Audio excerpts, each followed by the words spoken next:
So guys, आज आपण makeup product knowledge, professional makeup product knowledge घेणार आहे. सो फर्स्टली आपल्याला क्लिन्झिंग केल्याच्यानंतर 5 मिनिटचा ब्रेक दिल्याच्यानंतर आपल्याला टोनर अप्लाय करायचा आहे. आफ्टर टोनर आपल्याला वॉटर बेस मॉइश्चरायझर यूज करायचं आहे उन्हाळ्यामध्ये. Then primer. आफ्टर दॅट आपल्याला करायचं आहे कन्सिलर, कलर करेक्टर करायचं आहे.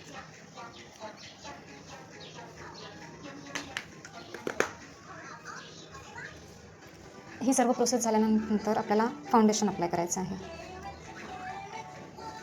फाउंडेशन छान प्रकारे ब्लेंडिंग झाल्याच्यानंतर आपल्याला लूज पावडरने त्याला लॉक करायचं आहे. त्यानंतर आपल्याला कॉम्पॅक्ट लावायचा आहे. मध्ये मध्ये आपण हा मिस्ट पण यूज करू शकतो.